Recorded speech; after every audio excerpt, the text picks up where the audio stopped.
प्यार का कोई मोल नहीं। अनिरुद्ध रोज की तरह अपने ऑफिस जा रहा था।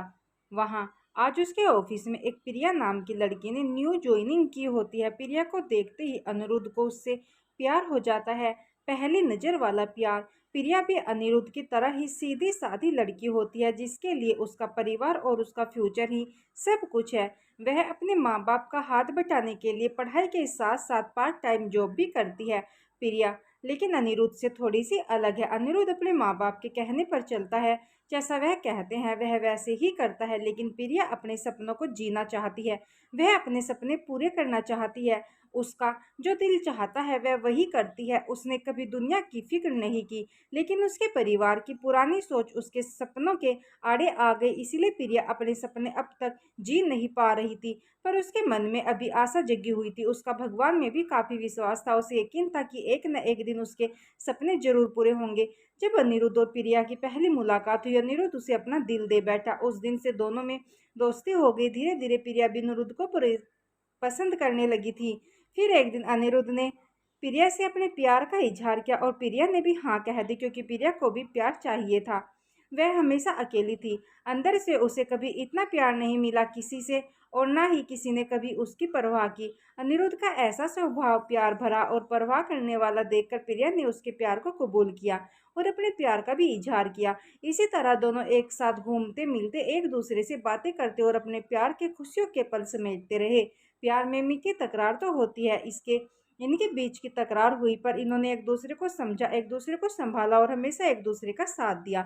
अनिरुद्ध और प्रिया दोनों एक साथ कॉलेज जाते हैं, एक साथ काम पर जाते हैं, जहां जाते हैं हमेशा एक दूसरे के साथ रहते। इसी तरह खट्टी मीठी यादों के साथ दोनों ने एक साथ 4 साल गुजारे। साथ ही प्रिया इंजीनियर बन गया, जिसकी काफी अच्छी नौकरी है, और प्रिया भी एक राइटर बन गई। साथ ही साथ वह अच्छा गाना भी गाती है। अनिरुद्ध ने उसका सपना भी पूरा करने में मदद की, गाना गाने का और अपनी आवाज को लोगों तक पहुंचाने का। इतना समय साथ गुजारने के बाद दोनों के बीच में प्यार बहुत गहरा हो गया। दोनों एक दूसरे के बिना अब जी नहीं सकते थे। दोनों एक दूसरे के दिल की धड़कन बन चुके थे। दोनों ने सोचा कि वह अब अपने अपने परिवार वालों को उनके रिश्ते के बारे में बताएंगे। जब दोनों ने यह बात अपने घर में बताई, तब दोनों के ही परिवार वालों ने इस रिश्ते से इनकार कर दिया। इनके दोनों एक कास्ट के नहीं थे, दोनों अलग अलग कास्ट के थे। उनके परिवार वालों को यह मंजूर नहीं था कि उनके बच्चे उनके खिलाफ जाकर, बिरादरी के खिलाफ जाकर, अपने कास्ट के खिलाफ जाकर किसी और से शादी करें। उन दोनों के परिवार वालों ने उनका मिलना, फोन पे बात करना सब बंद करा दिया। दोनों एक दूसरे के बिना रह नहीं पा रहे थे। दोनों एक दूसरे की याद में तड़प रहे थे। दोनों एक दूसरे को मिलने के लिए बेचैन थे। अनिरुद्ध, जो अपने परिवार की इतनी इज्जत करता है, उसके लिए कुछ भी कर सकता है, उन्हें कभी दुखी नहीं देख सकता। अपने परिवार की खातिर उसने प्रिया को भूलने का फैसला कर लिया। प्रिया को अपने प्यार और भगवान पे पूरा भरोसा था। उससे यकीन था कि वह एक न एक दिन जरूर अनिरुद्ध के साथ होगी, इसीलिए उसने कभी हिम्मत नहीं हारी। उसने बहुत कुछ किया। अनिरुद्ध को पाने के लिए रोज सुबह शाम वो भगवान से प्रार्थना करती, रोज अपने माँ बाप से कहती कि उसने कभी भी उनकी कोई बात नहीं टाली।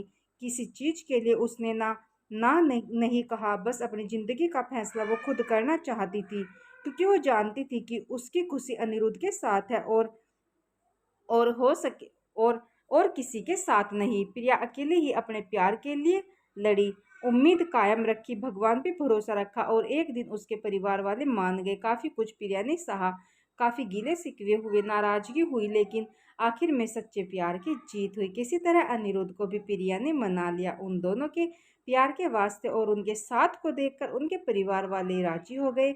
इस रिश्ते के लिए दोनों अलग कास्ट के होने की वजह से दोनों के परिवारों को समाज का डर था कि लोग क्या कहेंगे, लेकिन अनिरुद्ध और प्रिया को किसी चीज की परवाह नहीं थी। दोनों ये बात अब जान चुके थे कि उनके प्यार के सामने कोई चीज बड़ी नहीं। वो अपने प्यार के सहारे कोई भी लड़ाई लड़ सकते हैं और जीत सकते हैं। आज के जमाने में कुछ लोग ऐसे भी हैं जो अब भी जात पात ऊंच नीच को मानते हैं, पर यह कहानी से हमें यही सीखने को मिलता है कि प्यार की कोई जाति नहीं होती, प्यार का कोई धर्म नहीं होता। प्यार तो प्यार होता है, जिसके सहारे जिंदगी खुशी से जी सकते हैं। दोस्तों, यह लव स्टोरी अच्छी लगे तो लाइक, शेयर और चैनल को सब्सक्राइब जरूर कीजिएगा। धन्यवाद।